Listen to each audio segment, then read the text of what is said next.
Hello and welcome to all students. Uh, in this lecture, we learn about uh, measures of central tendency, and in the last lecture, we learn about the introduction, some basic concepts in the statistic.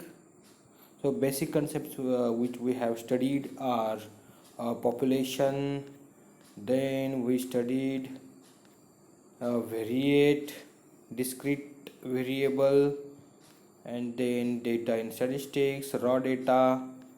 Then we studied frequency distribution, how frequency distribution is there. Then we studied a grouped data.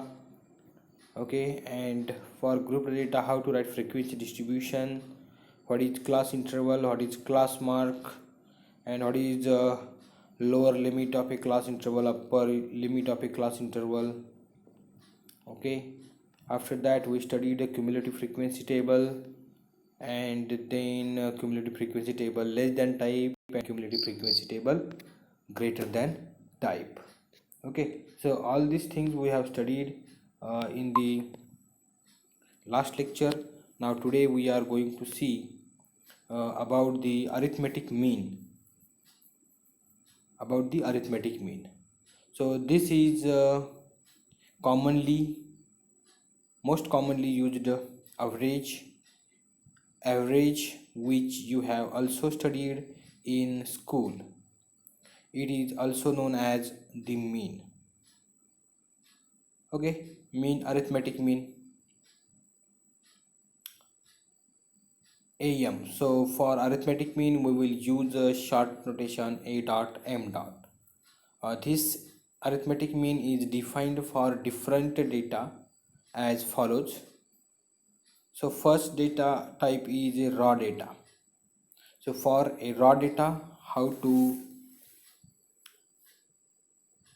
write arithmetic mean we see here. Okay, the arithmetic mean of the observations x1 comma x2 comma x3 comma dot dot dot xn is defined to be x bar equal to x1 plus x2 plus x3 plus dot dot dot plus dot dot dot plus xn upon n. Okay, so x bar is a notation to denote mean. So this is the x bar. It is used to denote mean. So x bar, so x च्या डोक्यावरती जी आडवी रेष दिसते त्याला आपण bar म्हणणार आहोत. Okay, x is here and ह्याच्यावरती आडवी रेष दिसते ती bar. x bar equal to x1 plus x2 plus x3 plus dot dot plus xn divide by n. याचं मिनिंग असं आहे की x बार बरोबर जे ऑब्झर्वेशन दिलेले आहेत आपल्याला x1 x2 x3 up to xn या सर्वांची बेरीज आणि भागिले त्याला किती करायचं आहे, n करायचं आहे. n म्हणजे काय, टोटल नंबर ऑफ ऑब्झर्वेशन्स. जेवढे ऑब्झर्वेशन दिलेत त्या ऑब्झर्वेशनची संख्या, किती ऑब्झर्वेशन्स आहेत, n ऑब्झर्वेशन दिसत आहेत इथे x1 x2 x3 up to xn. Okay, so x bar equal to x1 plus x2 plus x3 plus dot plus xn divide by n.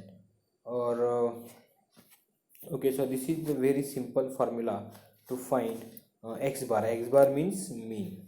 x च्या डोक्यावरती आडवी रेष याला आपण x बार असं म्हणणार आहोत. Okay, x bar is equal to we can redefine in word this formula as x bar equal to sum of all observations divided by total number of observations. Sum of all observations divided by total number of observations, like this. Okay, so for example is given here. For example, the arithmetic mean of the values 6 comma 7 comma 3 comma 8 comma 12 comma 13 comma 10 comma 11 comma 3 is x bar is equal to. तर आता त्या फॉर्म्युल्याप्रमाणे आपल्याला काय करायचं आहे की x बार म्हणजे मीन आहे, ज्याला आपण मीन म्हणणार आहोत. एक्स बार बरोबर जेवढे ऑब्झर्वेशन दिलेले आहेत त्यांची बेरीज भागिले किती ऑब्झर्वेशन्स आहेत, ऑब्झर्वेशन्स किती आहेत टोटल त्याचा नंबर लिहायचा आहे. 1 2 3 4 5 6 7 8 9 ऑब्झर्वेशन दिसत आहेत. ओके, तर ते 9 ऑब्झर्वेशन्स खाली लिहायचे. 9 total observations R 9. So 6 plus 7 plus 3 plus 8 plus 12 plus 13 plus 10 plus 11 plus 3 and divided by 9. 9 means total number of observations. So this addition is 94. If we make the addition by using your calculator, it is 94 divided by 9.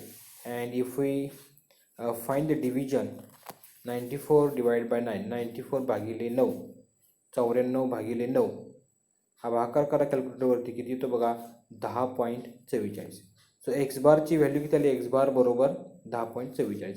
So mean of given observations is 10.44. म्हणजे मीन किती आला या ऑब्झर्वेशनचा 10.44. So this is the very simple way to find out the arithmetic mean of the observations if the observations are in raw data. Means these observations are raw data. Okay. So in raw data, the finding arithmetic mean is very simple job. Okay. Now let us see what is next. Now next type of data is a frequency distribution. Next type of data is frequency distribution.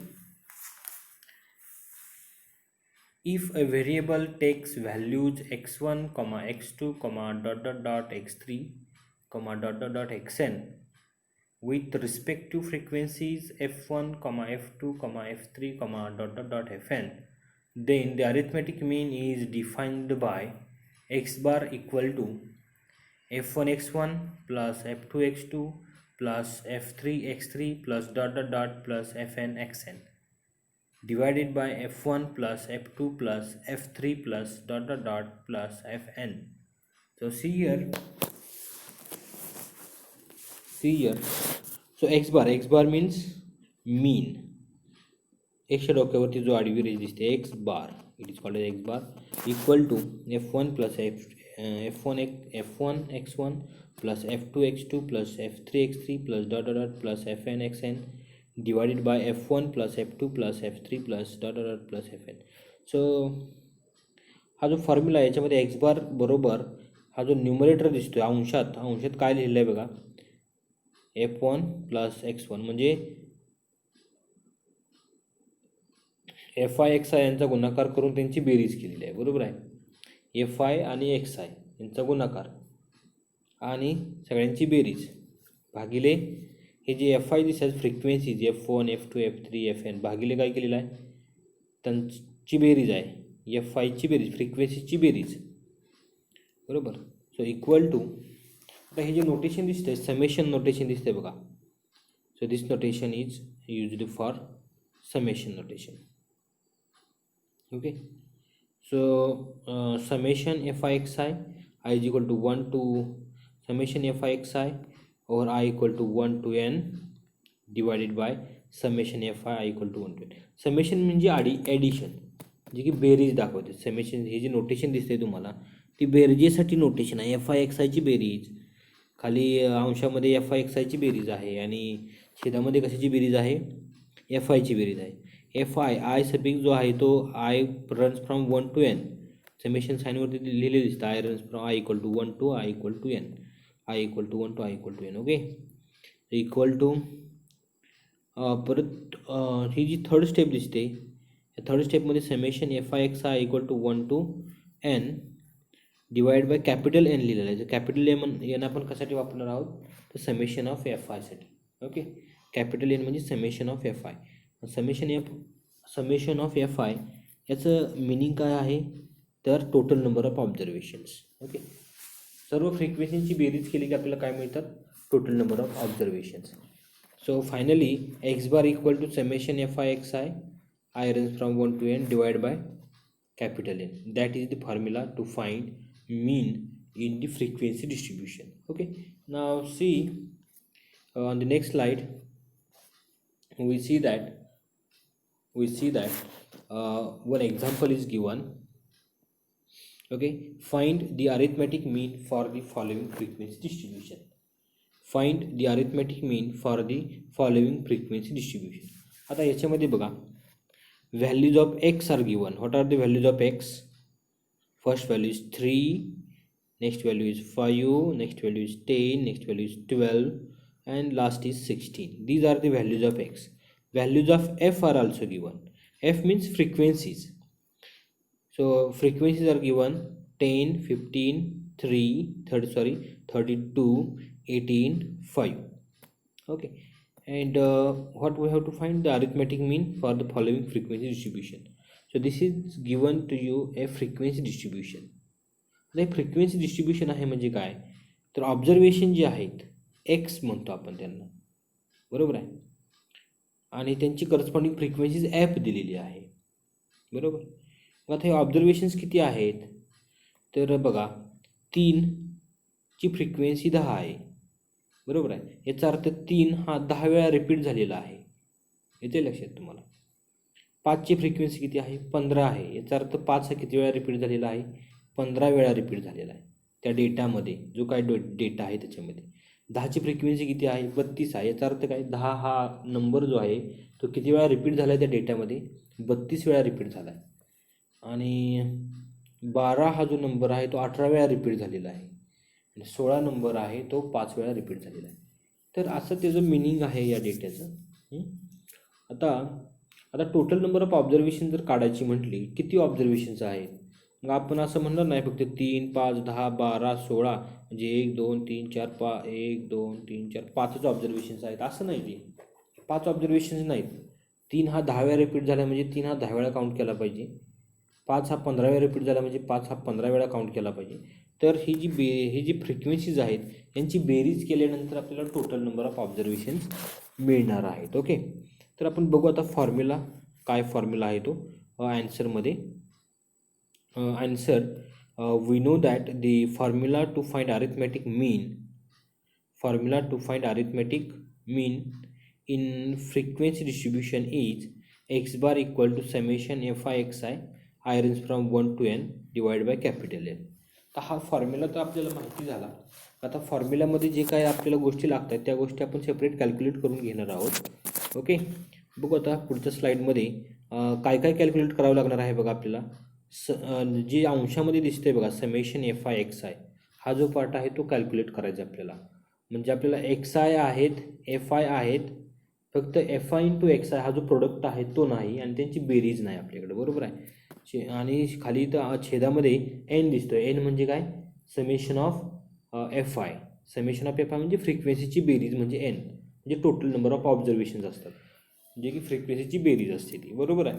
या गोष्टी आपल्याला आपल्या next स्लाईडमध्ये काढू आपण. Okay, तर okay बघा आता we form a table to find arithmetic mean. म्हणजे एक्स आयचे व्हॅल्यूज दिलेले होते ते लिहून घेतले आपण. एक्स आय म्हणजे ऑब्झर्वेशन्स, बघा पहिला कॉलम जो आहे तो एक्स आय आहे. This is the column of observation. Second column जो आहे तो एफ आयचा आहे, करस्पॉन्डिंग फ्रिक्वेन्सीज हे आपल्याला प्रॉब्लेममध्ये दिलेले आहेत. एक्स आय आणि एफ आय हे दिलेले आहेत. आता आपल्याला फॉर्म्युल्यामध्ये summation F I X I लागणार होता, बरोबर आहे.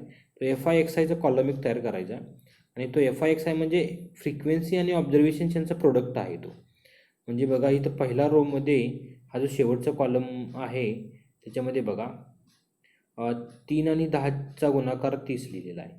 5 आणि 15चा गुणाकार 75 आहे. 10 आणि 32चा गुणाकार 320 आहे. 12 आणि 18चा गुणाकार 260 आहे. 16 आणि 5चा गुणाकार 80 आहे, बरोबर आहे. आता इथं जो शेवटचा रो दिसतोय टोटलचा, ह्याच्यामध्ये एफ आयचा कॉलम जो आहे त्याच्यामध्ये 80 बेरीज काढलेली आहे, फ्रिक्वेन्सीची बेरीज केलेली आहे, टोटल केलेली आहे 80 आहे. आणि इथं लास्ट कॉलममध्ये शेवटच्या रोत आपल्याला टोटल दिसते 721, जी की एफ आय आणि एक्स आयची बेरीज आहे, म्हणजे ती summation F I X I आहे, बरोबर आहे. मग इथं here N is equal to 80. N म्हणजे काय, टोटल नंबर ऑफ ऑब्झर्वेशन म्हणजे समेशन ऑफ फ्रिक्वेन्सीज. एफ आयची जी बेरीज आहे की जे आपण टोटल नंबर ऑफ ऑब्झर्वेशन म्हणतो त्याला आपण कॅपिटल एन नाव दिलेलं आहे.